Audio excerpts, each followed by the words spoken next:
The biscuit-colored envelope emerged from the rotting skeleton of a wall during the gut renovation of a tidal river estate in Glynn County, Georgia, in the summer of 2021. The construction crew had been demolishing the lath and plaster of the main parlor when the blade of a reciprocating saw struck a void between the joists. Wrapped in a heavy waxed canvas that had shielded it from moisture and insects for nearly 2 centuries, the packet contained a single sheet of creased paper. The ink had faded to a rusty brown, but the looping script remained legible enough to chill the superintendent who first unfolded it. Dated October the 9th, 1832, the letter was authored by a planter named Silas Vane. It was addressed to his cousin in Savannah but never posted, likely because the contents were too incendiary to trust with a courier. Vane wrote not of harvests or household matters, but of a paralyzing dread that had taken root in his mind regarding a particular man he kept in bondage. Vane's words betrayed a frantic energy, his pen digging hard enough into the paper to nearly tear it in places. "There is a Negro here," the planter scrawled, "who carries a silence more terrifying than any shout of rebellion." The letter detailed how this man, listed in the plantation ledger only as Coffee, seemed to possess an intimate knowledge of events that had not yet come to pass. Vane described waking in the dead of night with the sensation of being watched, only to find his own mind crowded with images of suffering he had never personally witnessed. He confessed to whipping the man until his own shoulder seized with exhaustion, yet the recipient of the violence refused to scream or lower his gaze. The letter writer admitted, with a candor that bordered on the hysterical, that he feared this single individual more than he feared the combined might of the Northern abolitionists or a violent uprising. He feared a man whose resistance was entirely internal. Historians at the Georgia Historical Society in Savannah were notified within hours of the discovery. They quickly cross-referenced the property tax records for Glynn County with the 1832 date, confirming that Silas Vane had indeed owned a medium-sized rice operation near the coastal marshlands. The ledger books, miraculously preserved in a separate county archive, listed a Coffee as being 42 years of age at the time of the letter's composition. However, the name in the ledger was a phantom, a convenient label applied by the white accounting system to a man who refused to answer to it. Through a painstaking comparison of African naming patterns and later Reconstruction-era voter registrations, researchers identified the man behind the name. He was Kofi Asante, and the physical evidence of his existence had been deliberately obscured for 189 years. This was not a case of routine historical oversight, but a targeted campaign of erasure. Kofi Asante represented a class of enslaved individuals whose very existence challenged the foundational lies of the antebellum South. While the official narrative of the period portrayed the enslaved as either contented simpletons or brutal savages, Kofi embodied a third, far more dangerous archetype, the conscious witness. The discovery of Vane's letter provided a physical anchor for oral traditions that had persisted in the Gula Geechee corridor for generations. These were stories of a man who did not fight with knives or guns, but who weaponized the human mind itself against the institution of chattel slavery. His life serves as irrefutable proof that the most formidable threat to a system built on psychological subjugation is the memory of the subjugated. The implications of the find rippled through academic circles immediately. While Vane's letter was the most significant discovery, it was merely the keystone in a structure built from scattered fragments. Archivists had already cataloged oblique references to a teller of histories in the private journals of 3 other planters in the coastal region, all writing within a decade of Vane. These documents shared a common thread of inexplicable anxiety, describing a feeling among the white overseers that their every action was being recorded by an unseen hand. The recovery of the letter confirmed that this unseen hand was actually the disciplined mind of Kofi Asante. He had turned the act of observation into a method of warfare, creating a repository of truth that outlasted the planter's attempts to bury it. To fully comprehend the magnitude of the fear that Silas Vane expressed in his hidden missive, one must look backward to the origins of the man who inspired it. The story of Kofi Asante does not begin in the marshes of Georgia, but rather on the winding trade routes of the Asante Confederacy. It begins with the theft of a legacy. We must leave the dusty confines of the 2021 excavation and travel back to a humid morning in April of 1810, when a Portuguese slaver, the San Geronimo, dropped anchor off the coast of present-day Ghana. The ship's log, preserved in the Maritime Museum in Lisbon, recorded the human cargo acquired that day with cold precision, listing Kofi as one male, approximately 17 years, prime condition. The ledger entry, however, failed to capture the devastating social theft that had occurred. Kofi was not a random villager swept up in a raid. He was the scion of a family of Akyem, the royal linguists and diplomats who served as the living memory of the Asante court. These men were not mere storytellers, but sophisticated historians trained from childhood to memorize treaties, lineages, and legal precedents with flawless accuracy. The Akyem held the collective intellect of the nation in their minds. To enslave such a person was not merely to steal labor, it was to strip a civilization of its archives. The local rival chief who sold Kofi to the Portuguese traders understood exactly what he was doing, eliminating a rival faction by delivering their intellectual elite into the hands of Europeans who could never appreciate the value of what they had purchased.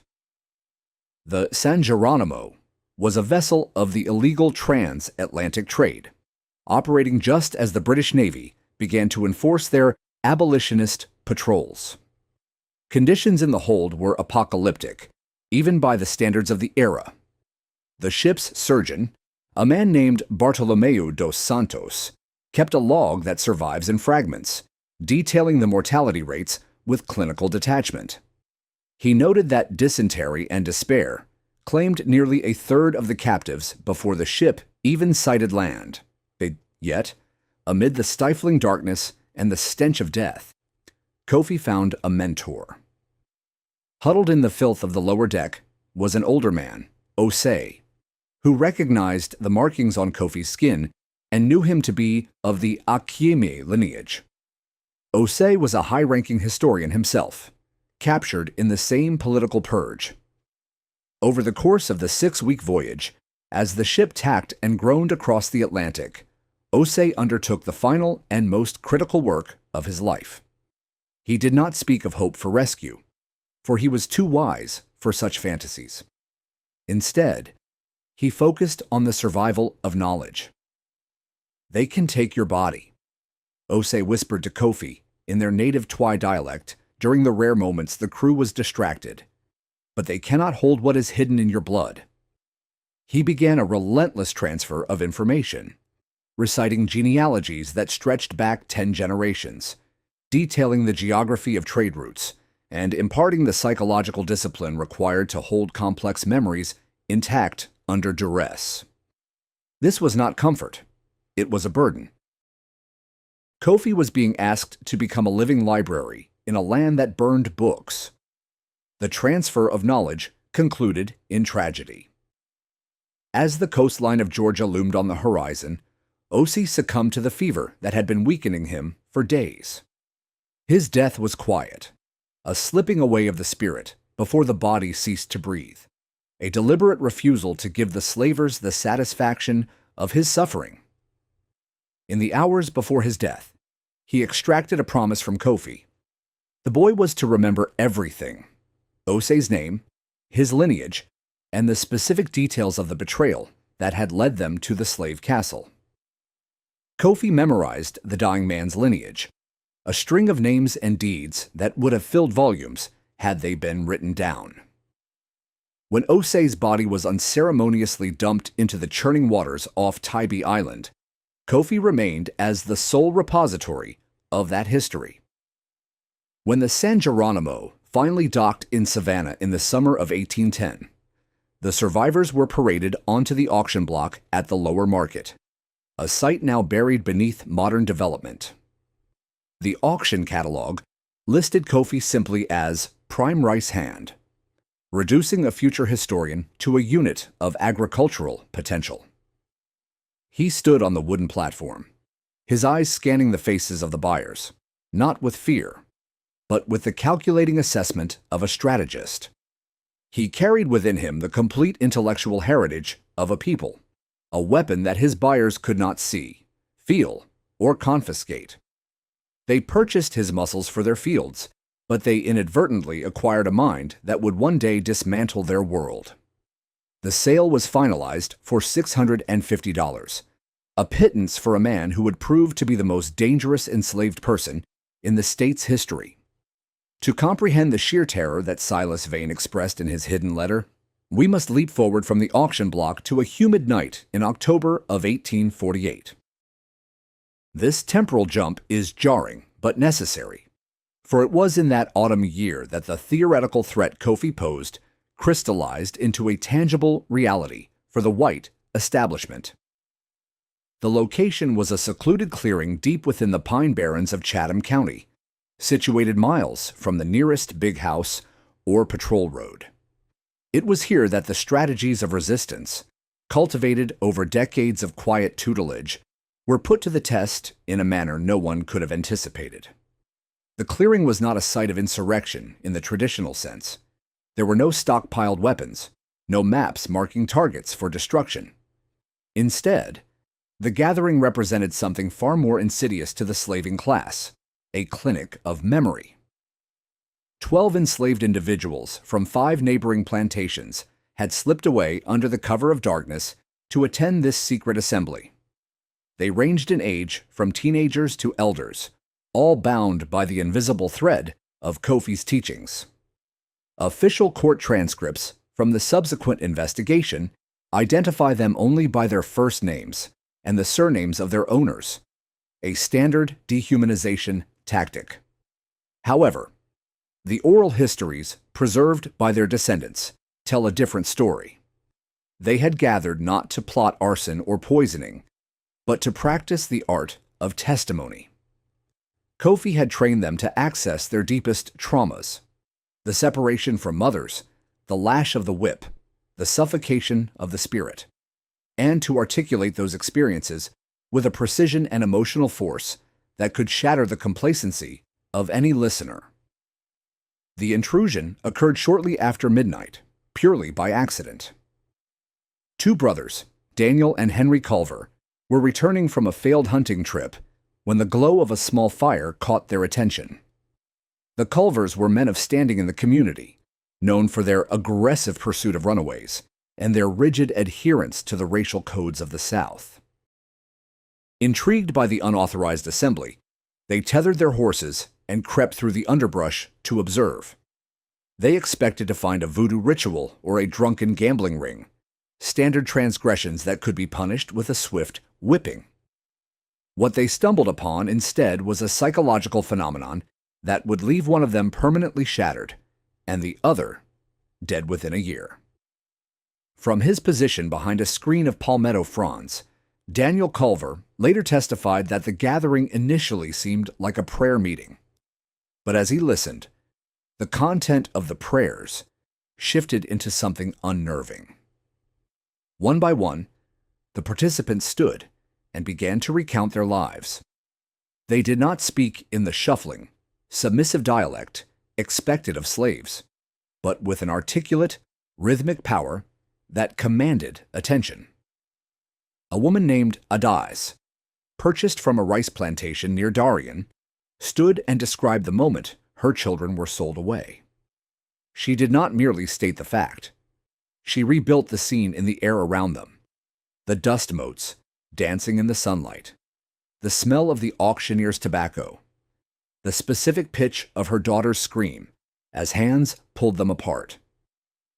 The testimony continued for nearly 20 minutes, each speaker adding a new layer of sensory detail to the collective history of their bondage.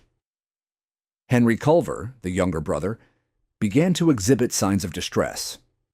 According to Daniel's statement to the sheriff, Henry started sweating profusely despite the cool night air, his breathing becoming ragged and shallow. It was as if the vividness of the descriptions was bypassing his ears and striking directly at his nervous system. The barriers of cognitive dissonance that usually protected white citizens from the moral weight of slavery began to crumble. Henry whispered that he could feel the phantom weight of chains on his own wrists, a hysterical physical reaction that baffled the medical examiner who later treated him. The tension in the clearing broke when one of the participants, a young man named Isaac, noticed the whites of Henry's eyes through the brush. A cry went up, not of aggression, but of alarm. The spell was broken. Kofi, who had been seated in the center of the circle acting as the moderator, stood and locked eyes with the intruders. Daniel Culver would later describe that gaze as a physical blow, a look that stripped away his privilege and left him standing naked before the judgment of history. The enslaved people did not attack. They simply melted back into the shadows of the forest, vanishing as efficiently as smoke, leaving the two brothers alone in the clearing with the dying fire. The aftermath of that night was a cascade of inexplicable symptoms that terrified the local medical community. Henry Culver was found the next morning locked in his bedroom, speaking fluent Twi, a language he had never heard before. He raved about the smell of the San Geronimo's hold and wept for children he had never fathered.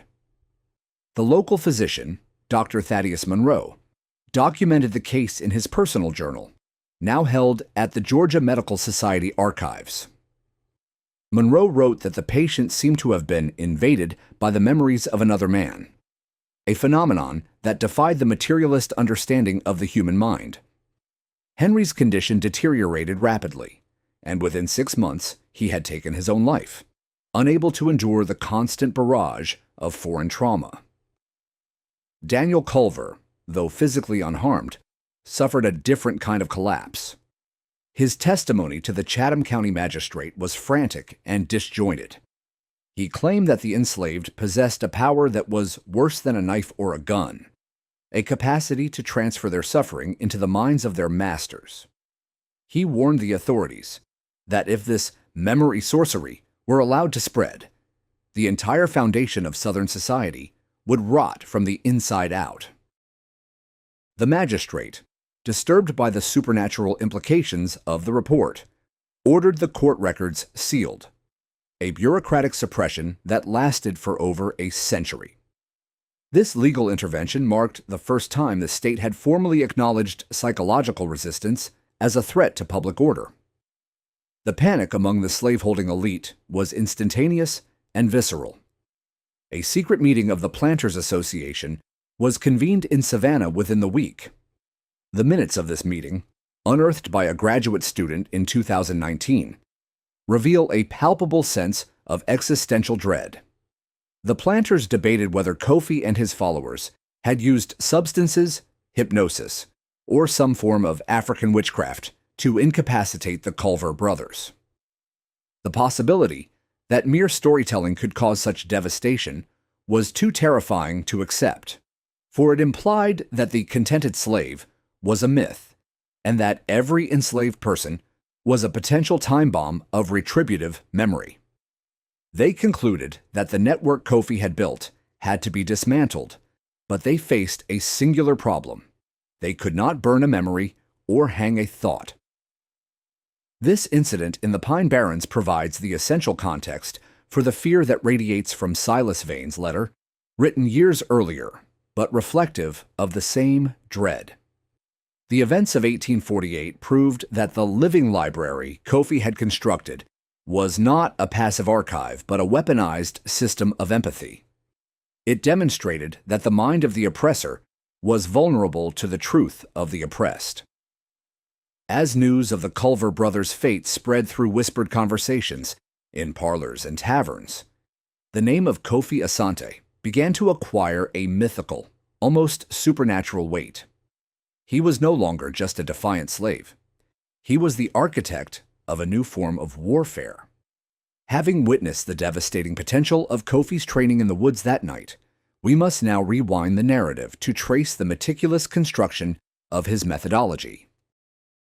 To understand how a simple field hand could dismantle the sanity of his masters, we must return to the rice fields of Glynn County. It was there, in the salt-infused air and the mud of the tidal flats, that Kofi began the long, patient work of turning the human mind into an unconquerable fortress. His journey from a traumatized survivor of the Middle Passage to a master strategist of the spirit began with a single act of defiance in the face of a brutal overseer. The return journey to 1810 brings us to the brutal environment of the rice estuaries, a landscape that functioned as a slow-motion execution chamber for the enslaved.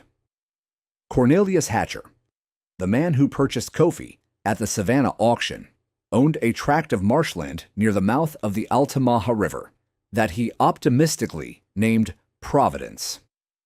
The name was a cruel irony, for there was no divine providence to be found in the stagnant, malaria-ridden swamps where the slaves toiled. Hatcher's operation was efficient and unforgiving, driven by the tidal cycles that dictated the flow of water into the rice fields. For a man like Kofi, who had been raised in the intellectual hubs of the Asante Confederacy, the transition from royal diplomat to rice hand was not merely a change in occupation. It was a descent into a system designed to obliterate the self. The initial weeks of captivity were intended to break the spirit of the newly arrived Africans through a regime of exhaustion and terror. The overseer, a man named Mr. Gourd, was a former sailor who believed that fear was the only language the enslaved could understand.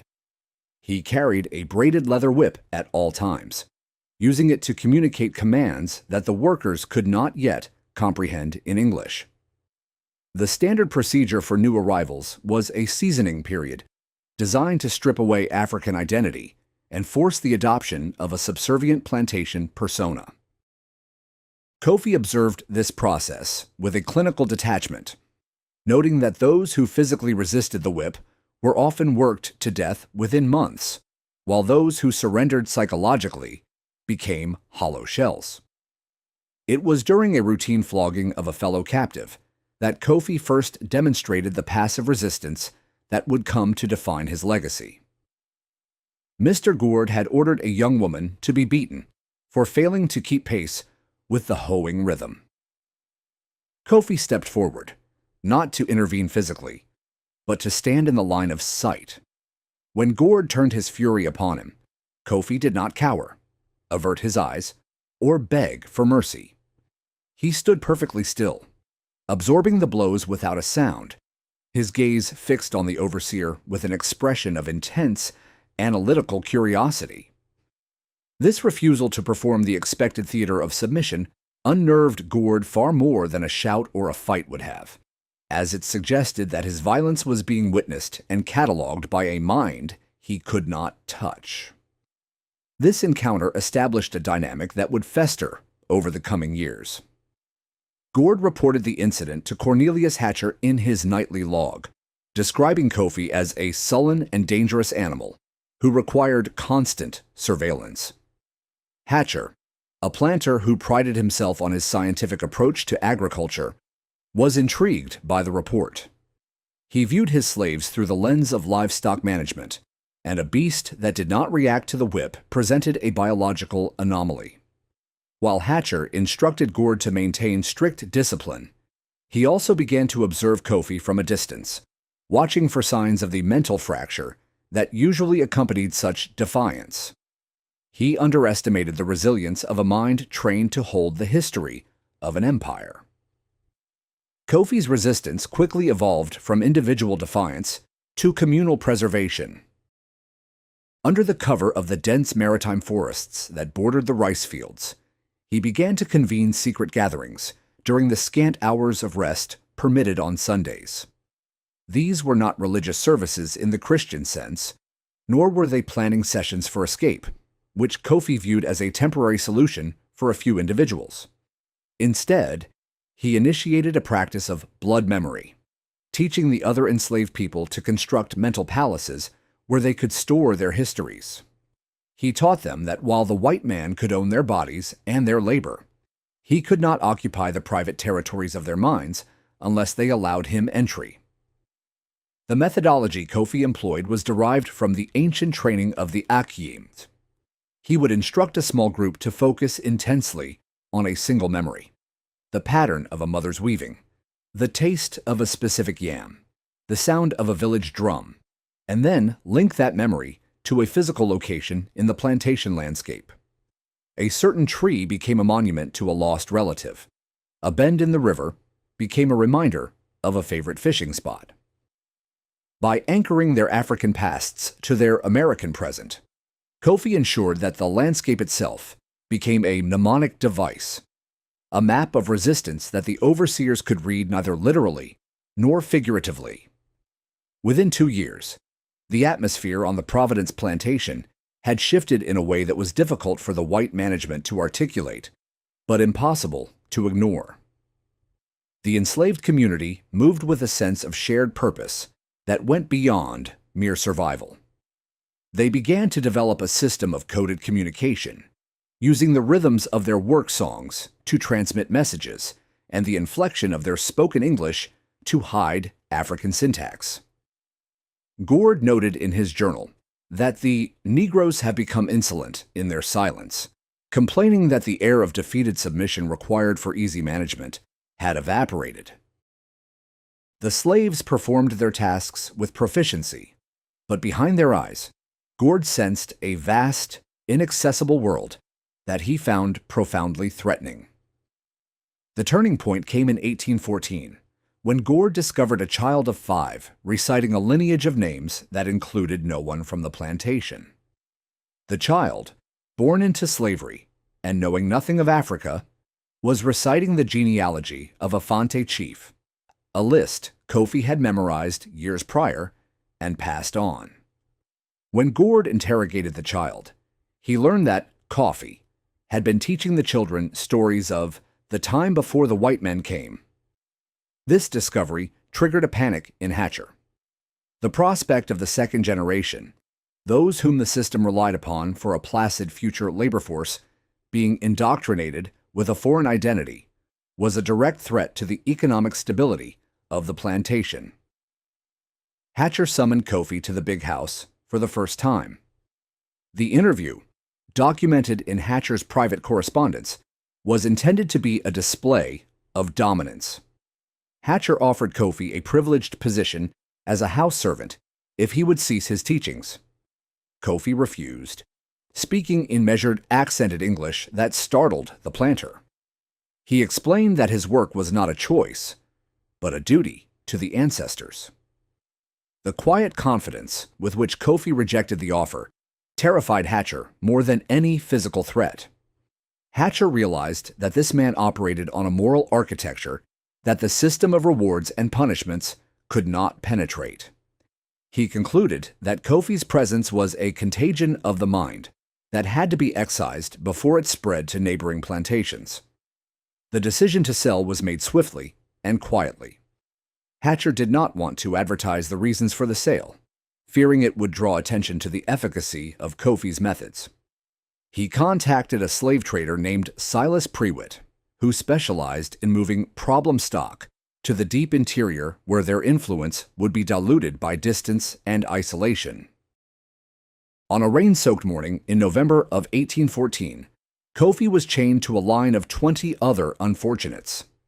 As he was led away from the rice fields, he did not look back with regret, but with the satisfaction of a builder who has laid a foundation that the owners cannot tear down. The network he left behind was self-sustaining, and the memory of the Asante court would survive in the swamps of Glynn County long after his departure. The journey away from the coast marked the beginning of a new phase in Kofi's strategic war, one that would test the portability of his methodology. Silas Prewitt, the trader who had purchased Kofi from Cornelius Hatcher, operated a coffle, a grim procession of human chattel chained together by the neck and wrists, destined for the burgeoning cottonlands of the interior. This mode of transport was designed to be a mechanism of total alienation, shuffling individuals from their familiar surroundings to the disorienting vastness of the frontier. For most captives, the coffle was a march of despair, a final severing of ties to any recognizable world. However, for Kofi, this forced migration presented an unparalleled opportunity to expand the archive he was building. There were 32 souls chained in the line that left Savannah in the late autumn of 1814. They walked for nearly 6 weeks, covering a distance of over 200 miles through pine forests and rolling hills. During the nightly stops, when the traders locked the captives into makeshift pens or barns, Kofi began to work. He utilized the darkness and the shared misery to forge connections. Moving with a subtle authority that the other captives instinctively recognized, he moved among them, whispering questions and offering the solace of a listener. He did not promise freedom or rescue. He offered something more immediate and tangible, the guarantee that their stories would not vanish with them.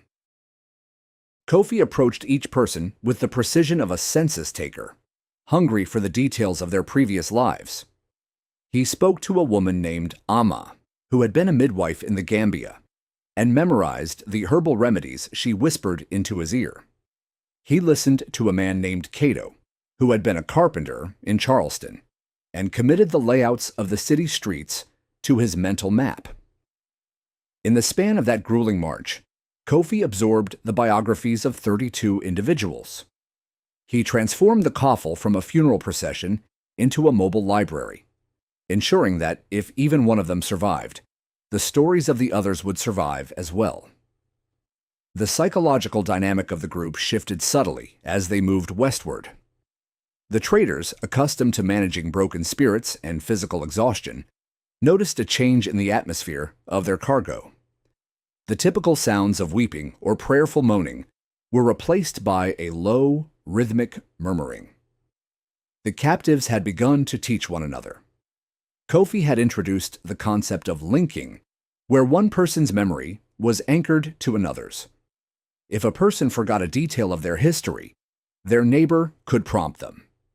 This created a distributed network of memory, a safety net of consciousness that the traders, in their materialistic arrogance, could not perceive. The coffle arrived in Macon, Georgia, in early January of 1815. The destination was a bustling market town that served as a gateway to the cotton empire of the western part of the state. Here, the group was to be broken apart and sold to the highest bidders. The separation was brutal and efficient. Husbands were torn from wives, and siblings were divided among different buyers. Yet, as they were led to the auction block one by one, the individuals carried a hidden wealth. They possessed the internal archive Kofi had instilled in them, a mental fortress that the transaction of sale could not touch. Kofi was purchased by Nathaniel Pope, a planter whose holdings in the upland regions were renowned for their scale and brutality. Pope's plantation, which he named Babylon, was a sprawling tract of land worked by over 150 enslaved people. It was a place of industrial efficiency, where the profit margin was calculated in bales of cotton, and the lifespan of a field hand was considered a depreciable asset. The environment was starker and more regimented than the rice swamps of the coast, offering fewer hiding places for secret gatherings. The isolation of the upland cotton fields presented a significant tactical challenge for a man whose weapon was communication. Pope was a meticulous record-keeper, and his journals, preserved in the archives of the University of Georgia, reveal a man obsessed with control. He categorized his slaves by their physical capacity and their temperament. Kofi, listed in the ledger as coffee, purchased January 1815, $800, was initially assigned to a gang labor unit. However, it was not long before his intelligence and his distinct bearing set him apart. Pope, who fancied himself a rationalist, noticed that the new arrival seemed to possess a knowledge of the local flora that surpassed his own overseers. This observation would soon provide Kofi with the leverage he needed to insinuate himself into the plantation's power structure. During a blistering July heat wave, a sickness swept through the slave quarters, incapacitating a significant portion of the workforce. The plantation's designated doctor, an elderly slave named Pompey, had died the previous winter, leaving a void in medical knowledge. Pope watched with growing anxiety as his valuable property fell ill. Kofi, recognizing the symptoms as a variant of the fevers he had known in the Asante region, approached the white overseer, a man named Mr. Tech. He offered a cure derived from the bark of a specific tree that grew in the nearby lowlands.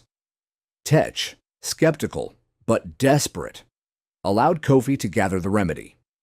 The treatment was effective. Within days, the fever broke, and the recovered workers returned to the fields. This medical success granted Kofi a measure of autonomy that was rare for a field hand. Pope reassigned him to light duties, utilizing him as a consultant on the health of the livestock and the enslaved population. This new role afforded Kofi two critical resources: mobility and access. He could move between the quarters of the field hands, the house servants, and the outlying regions of the plantation without drawing the same suspicion that a field worker would. He used this freedom to restart his work of preservation. However, Pope was far more observant than Cornelius Hatcher had been. By 1820, the planter began to note anomalies in his logs that he could not explain. He wrote of a strange persistence of African customs among his slaves, despite his aggressive efforts to Christianize them. He noticed that children born on the plantation could recite names of African ancestors they had never met. The myth of the tabula rasa, the blank slate upon which the master could write his will, was failing. Pope realized that an invisible curriculum was being taught beneath his nose, and his suspicions began to coalesce around the doctor he had elevated from the fields. The comfortable distance Kofi had enjoyed was beginning to close. The revelation came not through a whispered confession or a betrayed secret, but through the paradox of a child's game.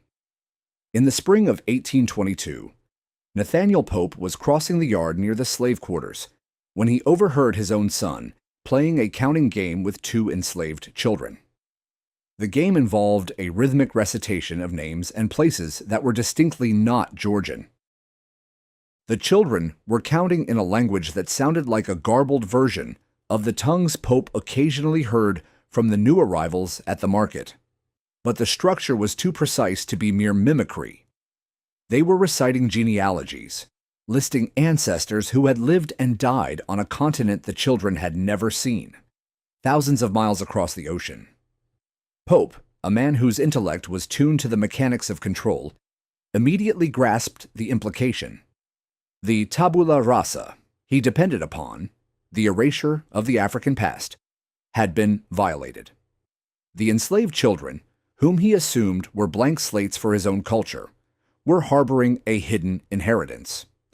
He questioned his son and learned that coffee was the source of these strange words. The realization struck Pope with the force of a physical blow. He had brought Kofi into his confidence, granting him privileges and mobility, believing he was rewarding a useful servant. In reality, he had been nurturing a vector of cultural contamination at the very heart of his operation. The planter's response was swift and calculated, designed to sever the head from the body of the resistance. He ordered Kofi confined to the smokehouse under armed guard, while he assessed the extent of the damage. Pope interrogated the other house servants, demanding to know what Kofi had taught them. His methods were brutal, yet they yielded contradictory results. The servants admitted to hearing Kofi speak of Africa, but they claimed they viewed it as harmless storytelling, a diversion from the misery of their labor. Pope, however, was not convinced. He recognized the pedagogy beneath the stories. Kofi had been building a parallel history, right under the nose of the master, who prided himself on his rationalist oversight. Despite his urge to execute Kofi publicly as a warning, Pope stayed his hand. He corresponded with other planters in the region, seeking advice on how to handle this peculiar form of insurrection. The consensus was that execution would create a martyr, and silence was preferable. Pope decided to use Kofi as a test subject for a different kind of management. In the autumn of 1822, he sold Kofi to a trader named Julian Mercer, a man who was known not for his brute force but for his experiments in scientific population control. Mercer believed that intelligent slaves could be broken not by the whip, but by psychological isolation. Julian Mercer's plantation, situated in the red clay hills of the western frontier, was a smaller, more intimate laboratory of control. Mercer owned only 40 slaves, but he managed them with the scrutiny of a prison warden. He had purchased Kofi specifically because of the trouble noted in his background, hoping to study the mechanisms of his influence. Mercer fancied himself a philosopher of the peculiar institution, and he saw in Kofi a chance to test his theories. He believed that if he could understand the source of Kofi's resilience, he could develop methods to detect and neutralize similar threats across the South. He brought Kofi into his home to serve as a butler, a position that allowed for constant surveillance. The dynamic that developed between the two men was a dangerous game of intellectual chess. Mercer would engage Kofi in long conversations in the evenings, plying him with a drink and asking probing questions about Asante society, religion, and philosophy. Kofi, recognizing the trap, adopted a strategy of calculated deception. He fed Mercer a mixture of half-truths and outright fabrications, painting a picture of African culture as one of rigid hierarchy and fatalistic submission to destiny. He played to Mercer's prejudices, confirming the planter's belief that the enslaved were mentally suited for subservience, while secretly using the proximity to Mercer's library to gather intelligence. During his time in the Mercer household, Kofi faced a new kind of isolation. The small number of slaves on the plantation meant that large gatherings were impossible, and the tight surveillance made even whispered conversations risky. Kofi adapted his methods to this claustrophobic environment. He began to practice a form of solitary resistance, refining the mental techniques Osei had taught him years before. He taught himself to slow his heart rate and enter a trance-like state where he could converse with the memories of the dead. This was not madness, but a discipline, a way of maintaining his own psyche intact when the physical world offered no nourishment. However, Kofi did not abandon his duty to the community. He identified the most vulnerable member of the plantation's enslaved population, a young woman named Delia, who worked in the kitchen. Delia had recently lost a child to fever and was drifting into a state of catatonic grief. Mercer had noted her decline in his journal, dismissing her as stock in decline. Kofi saw in her despair a latent strength that needed only a focus. Using the cover of serving meals, he began to whisper to her, not stories of the past, but techniques for managing the present. He taught her to build a memory garden in her mind, where she could plant the image of her child and tend to it as a way to process her grief without surrendering to it. This subtle intervention proved to be the catalyst for the next escalation. Delia's recovery was rapid and complete. She returned to her work with a quiet intensity that Mercer found unsettling. He noted in his journal that the melancholic subject has rallied with unusual speed, and he attributed it to the strong constitution of the race. But he began to watch Kofi more closely, sensing that the exchange of glances between the butler and the kitchen staff carried a meaning he could not decipher. Mercer's confidence in his ability to read his slaves began to erode, replaced by a gnawing suspicion that he was the one being studied. The tension reached a breaking point during the winter of 1824. Mercer, in a moment of hubris, decided to test Kofi's memory against a written record. He read a complex passage from a book on history and challenged Kofi to recite it back to him. Kofi did so flawlessly, adding an interpretive layer that corrected a factual error in the text. The display of intellect shattered Mercer's complacency. The planter realized that the man standing before him in a butler's coat was not a broken subject, but a superior mind that was playing a role. Mercer's fear turned to a cold resolve. He wrote to a colleague in Charleston, stating that he had found a subject too dangerous to keep, but too valuable to kill, setting the stage for Kofi's next forced displacement. The cycle of containment had failed again. The uneasy stalemate at the Mercer plantation shattered with the arrival of a traveling evangelical mission in the summer of 1825. Nathaniel Pope, still haunted by the contamination he had witnessed on his own property, had warned Mercer about the dangers of unchecked intellectualism among the enslaved. However, Mercer, confident in his powers of manipulation, saw an opportunity. The mission was led by Reverend Alistair Gray, a fervent proselytizer who believed that the only path to eternal salvation for the enslaved lay in their ability to read the Bible for themselves. Mercer allowed Gray to conduct literacy classes on the plantation, calculating that the strict moral code of Christianity would act as a counteragent to the African superstitions he feared. Reverend Gray's classes were held in a converted storeroom near the main house, attended by a select group of house servants and trusted field hands, including Kofi. The Reverend was a severe man, driven by a messianic certainty that blinded him to the subversive potential of his own teachings.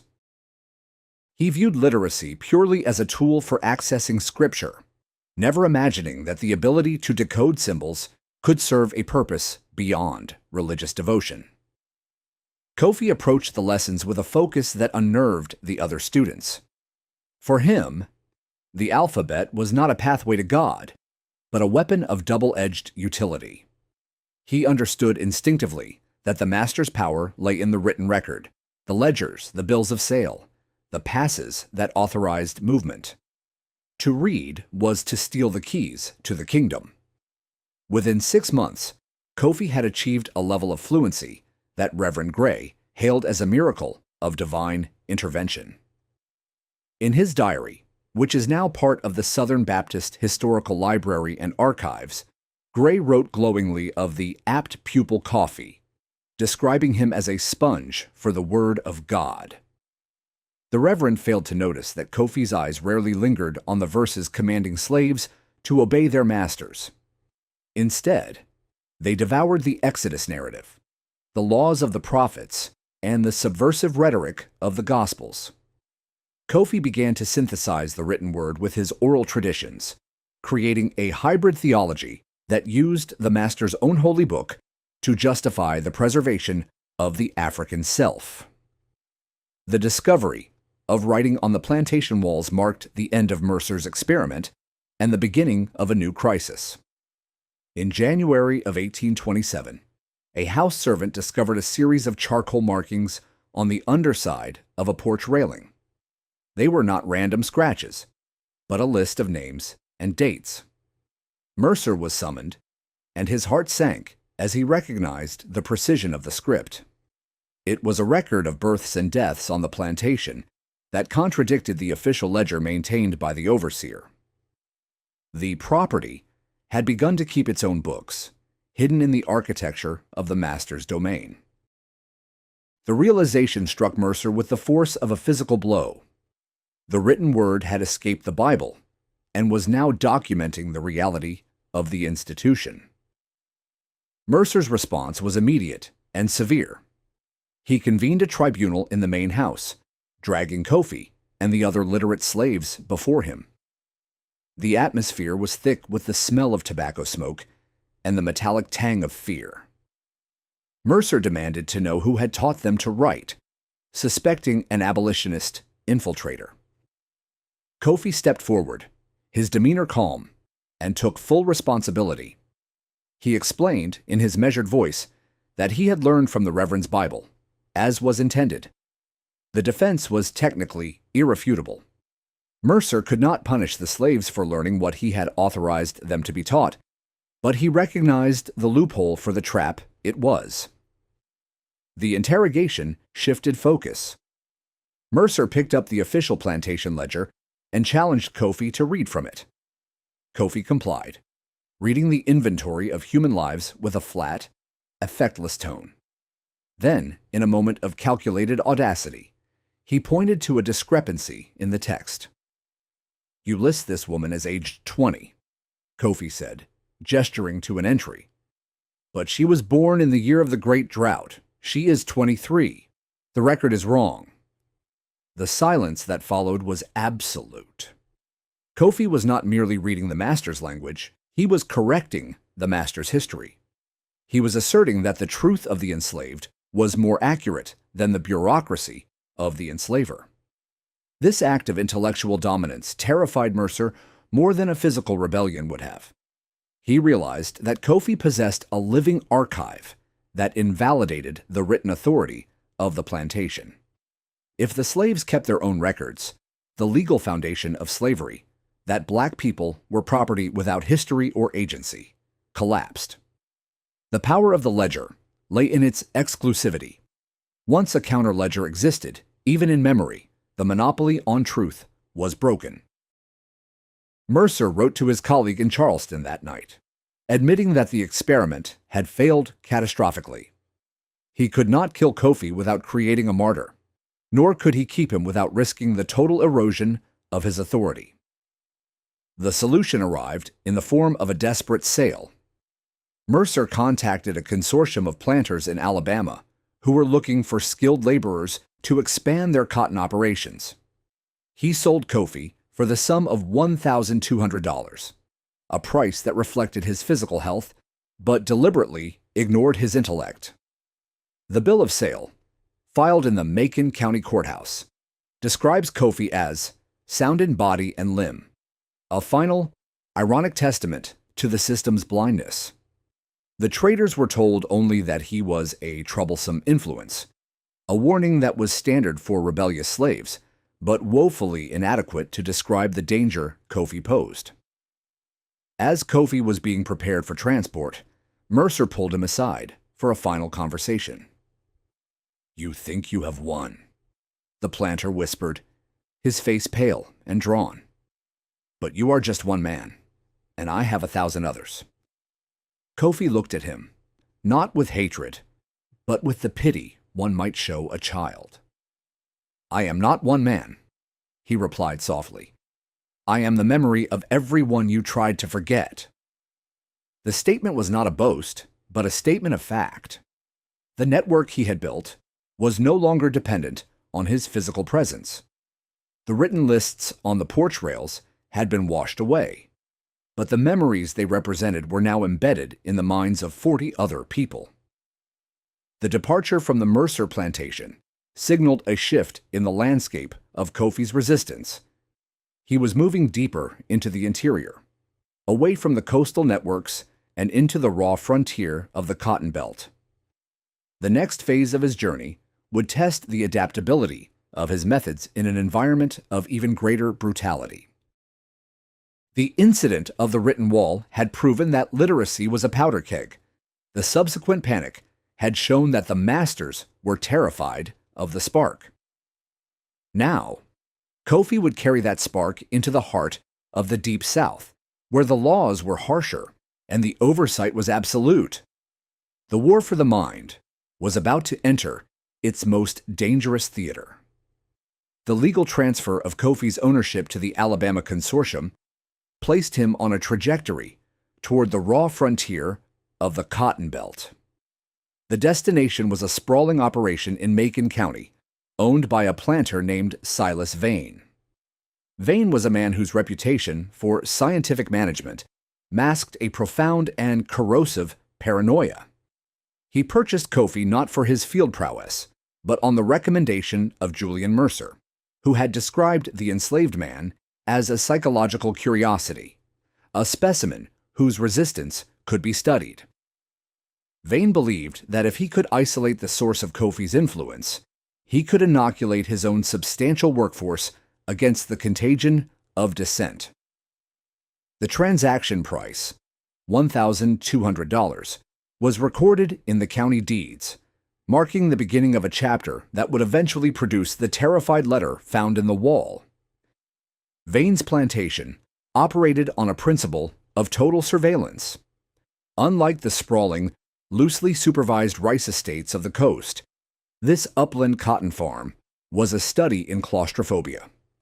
The slave quarters were arranged in a tight grid within sight of the big house, and the overseers were instructed to conduct random, nocturnal inspections. Vane was obsessed with the prevention of the North Carolina fever, his term for the spread of abolitionist ideas. He naively believed that by severing Kofi's contact with the established community leaders among his slaves, he could neutralize the threat. He assigned Kofi to a solitary cabin on the edge of the property, intending to study him in isolation. However, Vane had miscalculated the nature of the weapon he harbored. Kofi, now in his mid-30s and hardened by 3 forced migrations, had long since adapted his techniques to conditions of extreme restriction.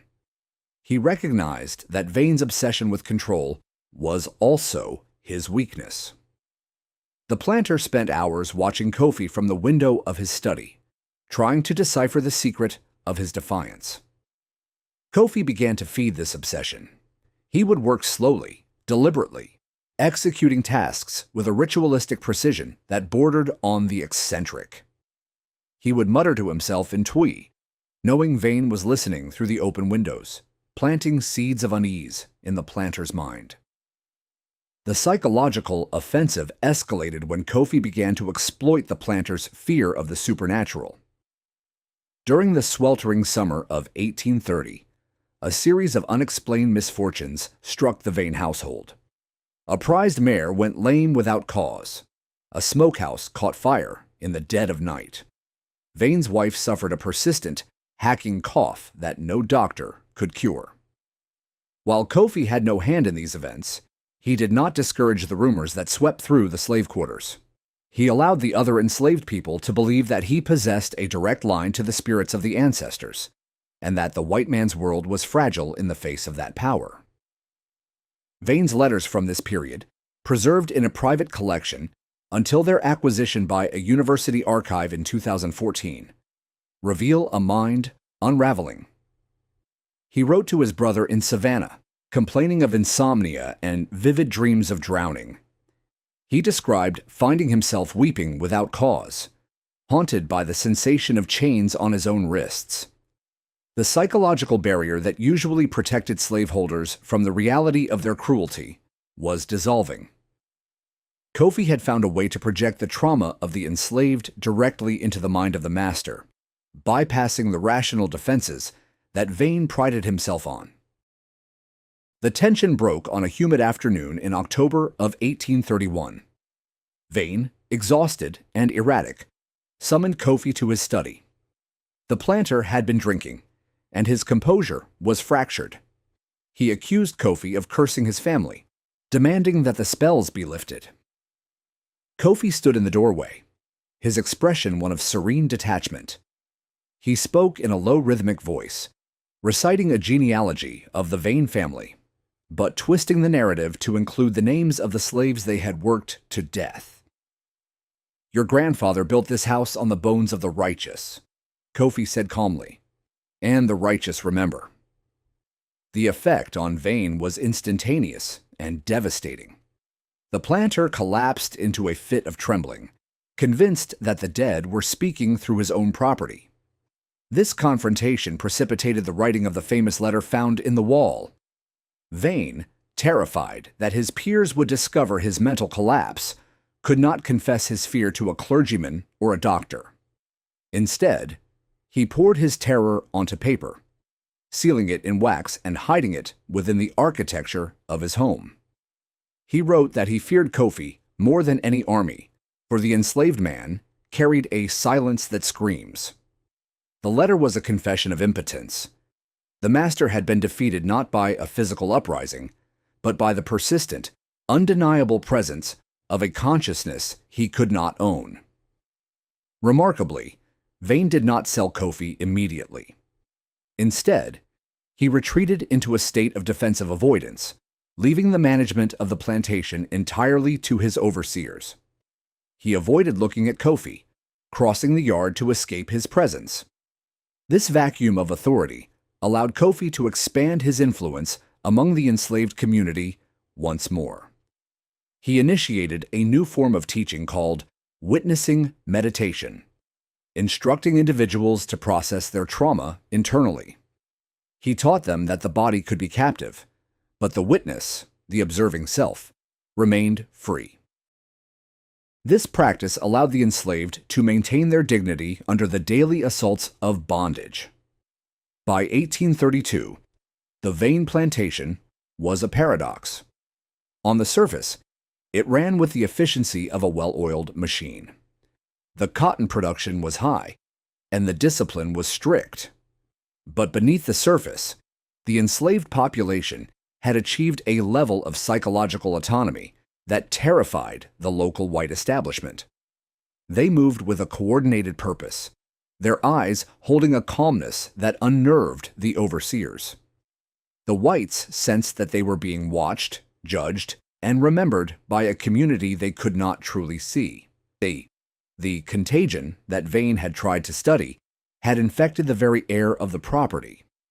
The inevitable conclusion of this standoff was not violence, but a quiet capitulation. Vane, unable to sustain the psychological pressure, made a radical decision.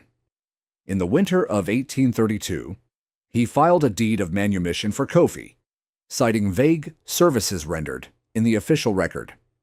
The local court fought the emancipation, citing the strict laws regarding the freeing of slaves, but Vane persisted, driven by a desperate need to exorcise the presence that had haunted his mind. He arranged for Kofi to be transported to the coast, effectively banishing him.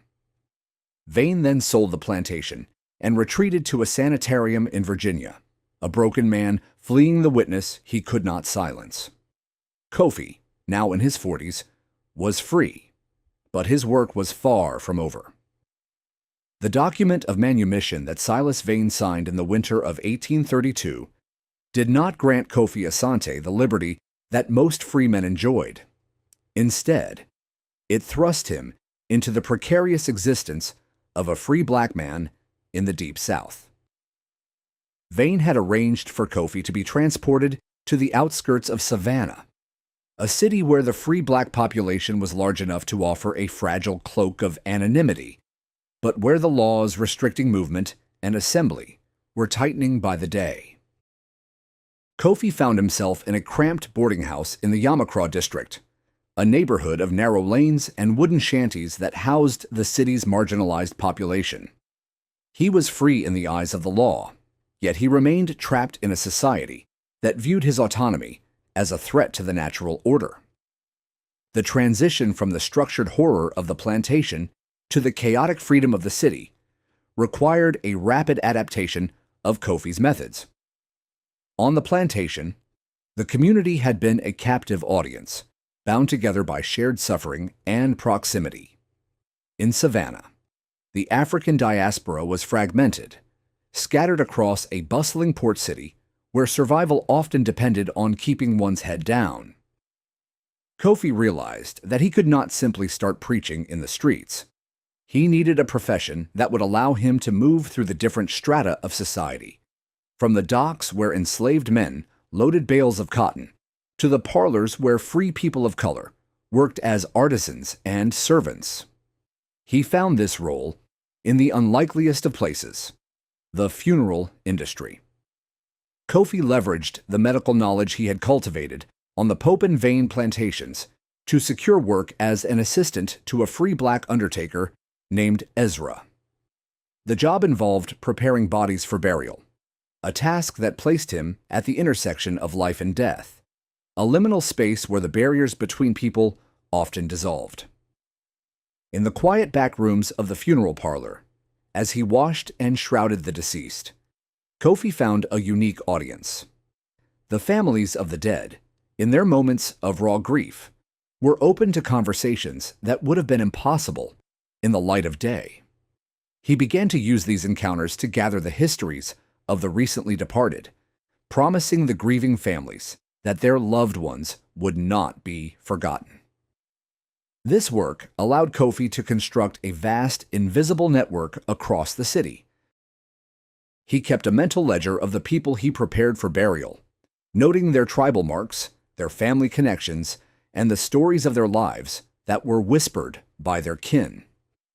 He treated the funeral parlor as a station on the Underground Railroad of memory.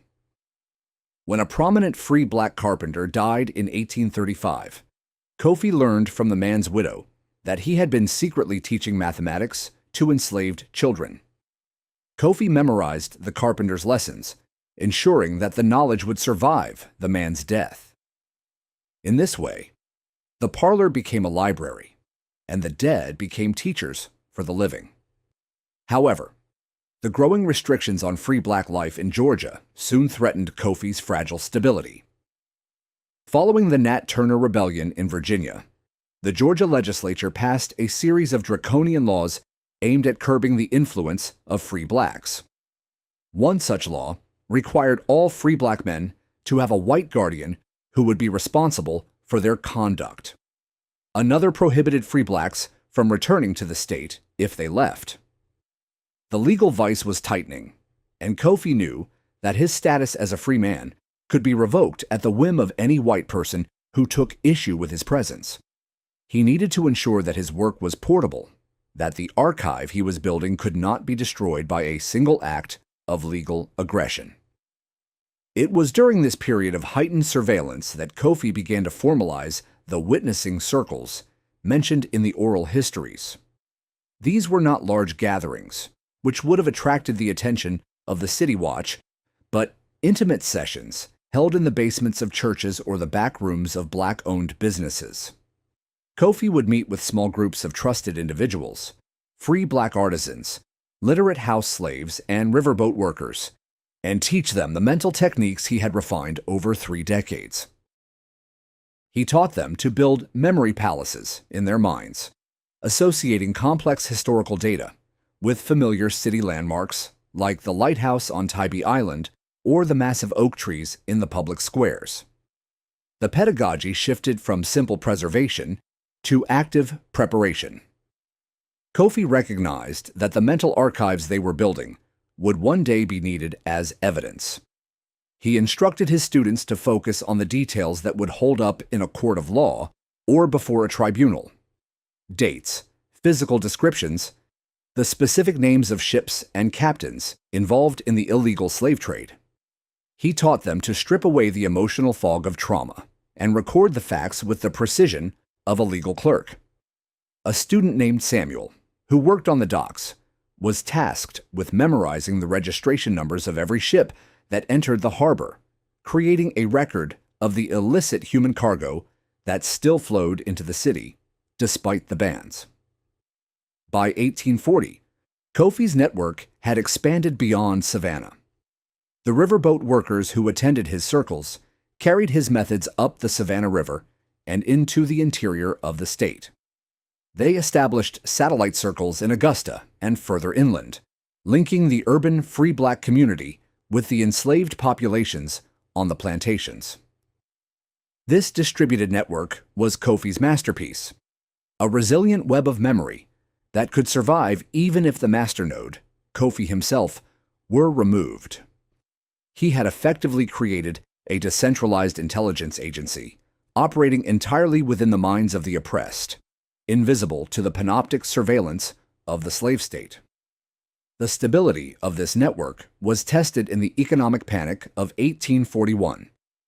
As banks failed and cotton prices plummeted, white anxieties spiked, leading to increased patrols and arbitrary arrests of free blacks.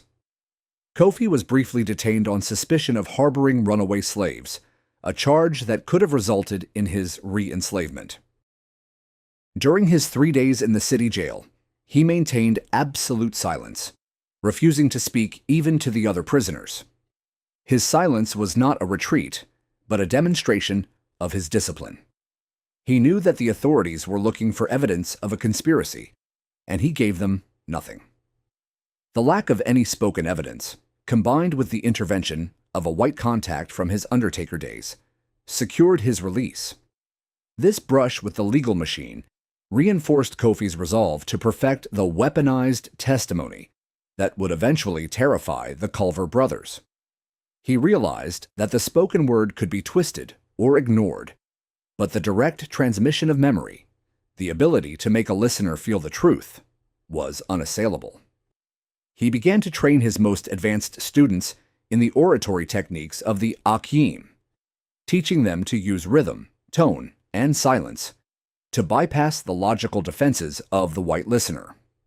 They practiced reciting the histories of the enslaved with a detached, piercing clarity that was designed to haunt the minds of the oppressors, turning their own guilt into a weapon against them. As the year 1844 approached, Kofi sensed that the long period of quiet accumulation was ending. The political climate was growing more volatile, with the annexation of Texas and the debate over the expansion of slavery tearing the nation apart. He decided that the network needed to be tested in the field.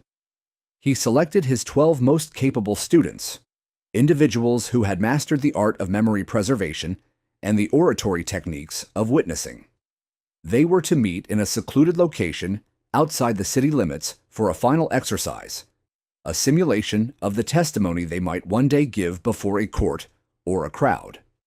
This exercise would become the legendary gathering in the Pine Barrens.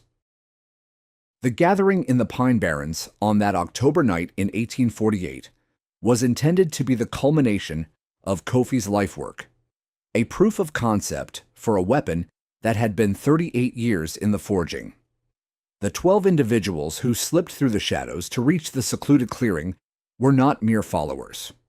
They were archivists, each carrying within their minds a distinct volume of the unwritten history of the South. There was Samuel, the dock worker, who had memorized the registry of illegal slave ships; Delia, the cook, who held the genealogies of families torn apart by the internal trade; and Isaac, the carpenter, who kept the precise dates of every lynching he had heard of in 3 counties. They formed a living library, assembled for a drill that Kofi called the Grand Recitation.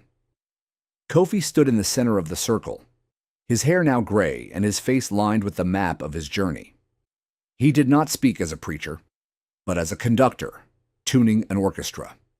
He explained that the white world believed their power lay in the whip and the law, but the true battleground was the mind. "They own the paper?" Kofi whispered, his voice carrying in the stillness. "But we own the truth. Tonight, we practice making that truth undeniable." The exercise was designed to test a new level of psychological resistance. Kofi had theorized that if they could articulate their trauma with absolute precision and unyielding emotional force, they could bypass the hardened defenses of any white listener, forcing them to confront the humanity they tried so hard to deny. The recitation began with a woman named Amma, who had been with Kofi since the Coffle March in 1814. She stepped into the firelight and began to describe the day her daughter was sold away from her. She did not wail or sob. Instead, she described the sensory details with a clinical intensity. The specific way the sunlight hit the dust motes dancing in the air of the auction house, the smell of the auctioneer's tobacco-stained breath, the rough texture of the rope that bound her hands. Her voice was steady, a blade of sound that cut through the night. She spoke not of her own pain, but of the child's confusion, reciting the girl's last words before she was dragged away. The effect was hypnotic, drawing the listeners into a past they had not lived, but now felt intimately. As the session progressed, the atmosphere in the clearing grew heavy, charged with a nearly palpable energy. Each participant stood and delivered their testimony, following Kofi's method of witnessing. They spoke of the Middle Passage, the burning of villages, the daily humiliations of the fields. The technique required them to maintain eye contact with an imaginary listener, projecting their narrative outward with the intent to colonize the mind of the oppressor with the truth of the oppressed. It was a form of psychological warfare that required no violence, only the disciplined articulation of reality. Kofi watched with a fierce pride. They had learned to turn their scars into documents of indictment. The intrusion by the Culver brothers shattered the sanctity of the exercise. Daniel and Henry Culver, stumbling upon the scene while returning from a failed hunting trip, stood at the edge of the clearing, their rifles slack in their hands. They had expected to find a drunken gathering or a voodoo ritual. Instead, they found a tribunal.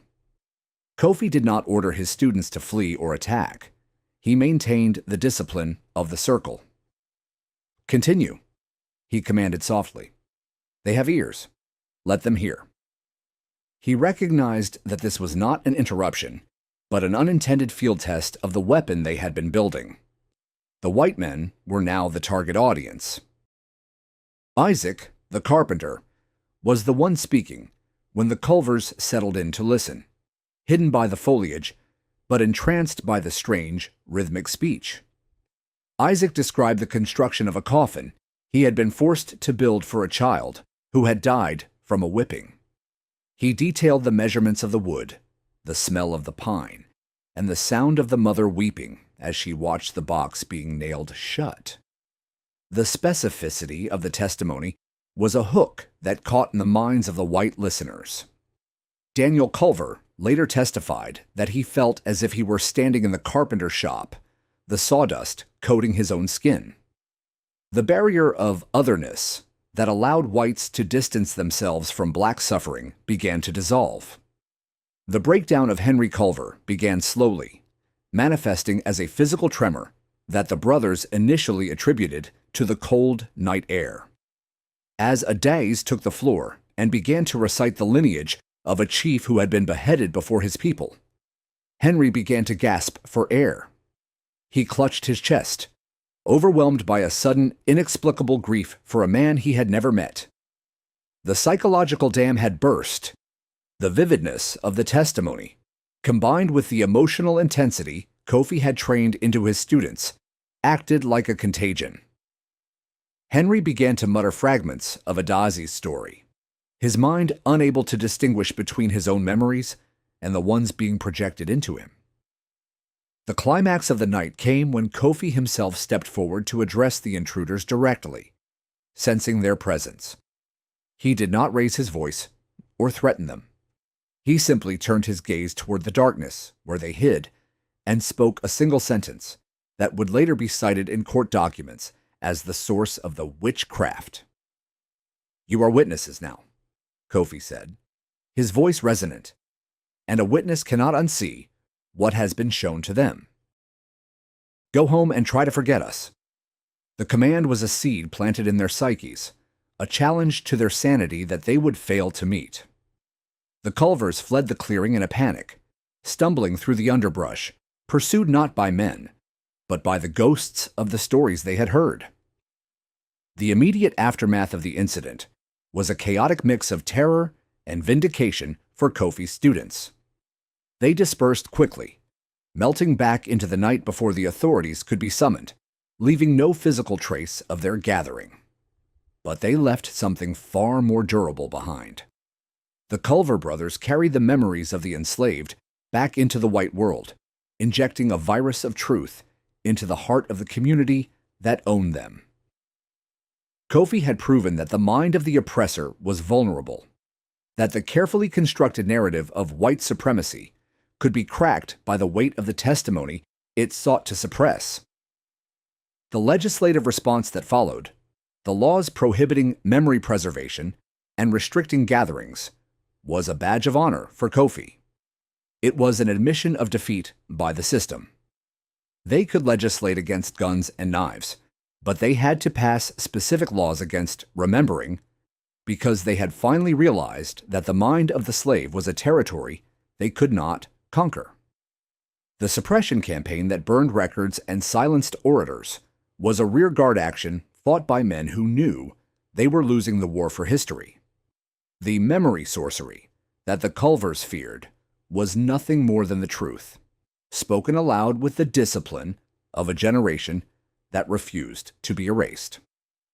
Kofi Asante died on a cool morning in March of 1865, just weeks before the Confederate collapse would render the institution of chattel slavery legally extinct. He passed away in a small rented room on the edge of Savannah, surrounded by the network of students and witnesses he had spent 55 years cultivating. The official death certificate listed natural decline as the cause, but those present understood that he had simply finished his work. He had held the line of memory against the tide of erasure for 3 generations, preserving the intellectual heritage of a people who were never meant to have a history. His body was weak, but his mind remained a fortress until the final moment. The funeral arrangements were handled by the very community he had served, utilizing the skills he had taught them in the undertaking trade. However, the gathering that formed on the day of the burial was far larger than a simple family farewell. News of the teacher's death spread through the Gula Geechee corridor like a ripple through still water. By the time the coffin was carried to the burial ground, a crowd of nearly 400 people had assembled, a sea of faces, ranging from those who had survived the Middle Passage to children born into the chaos of the Civil War. This massive congregation was a direct violation of local ordinances restricting black assembly, yet the local magistrate, sensing the shifting tides of history, chose not to intervene. What transpired at the graveside was not a traditional funeral, but a final public demonstration of Kofi's methodology. The service began with a Methodist hymn, but quickly transformed into something far more profound. One by one, members of the inner circle stood and began to deposit their memories. They did not give eulogies praising Kofi's character. Instead, they recited the archives they had held for him. A woman named Adaeze stood and recited the genealogy of the Asante royal line, listing names that had not been spoken in public in Georgia for half a century.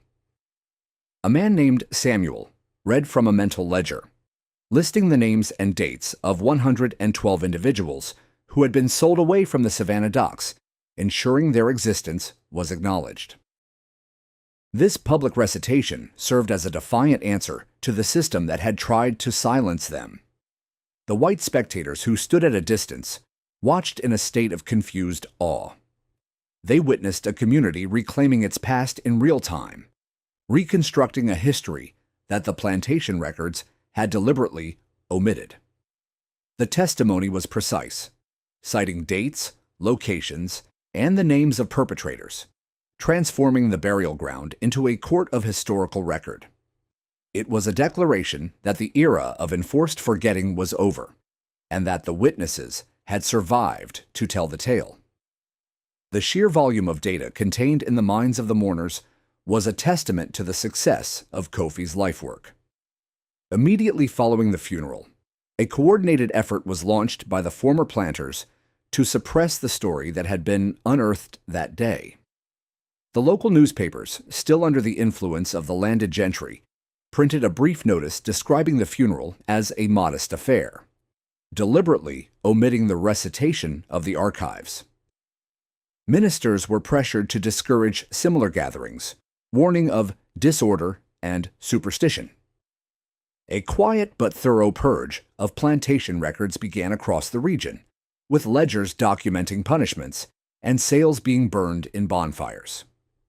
The goal was to destroy the physical evidence that could corroborate the oral testimonies Kofi had preserved, rendering the word of the freedmen inadmissible against the official narrative. Despite the destruction of paper, the distributed archive Kofi had created proved impervious to the flames. The hundreds of people who had attended the funeral dispersed back to their communities, carrying the seeds of the history they had heard. During the Reconstruction era, when federal investigators began to document the abuses of slavery, they were stunned by the precision of the testimony they gathered from formerly enslaved people in Georgia. The reports filed by the Freedmen's Bureau contain accounts of specific atrocities that matched the oral records preserved by Kofi's network, lending a chilling credence to claims that would otherwise have been dismissed as hearsay. The suppression of Kofi's story extended beyond the immediate post-war period. As the nation reconciled and the narrative of the lost cause began to romanticize the antebellum South, the existence of a sophisticated, organized psychological resistance became an inconvenient truth. Historians favored the narrative of the passive victim, which was less threatening to the social order than the image of the conscious, resisting witness. The story of the teacher was relegated to folklore, treated by mainstream academics as a myth or an exaggeration, despite the corroborating evidence hidden in scattered court transcripts and private diaries. This historical erasure was a second death, an attempt to bury the man alongside his message. The reclamation of this legacy began in earnest during the Civil Rights era, when scholars began to value oral history as a legitimate source of truth.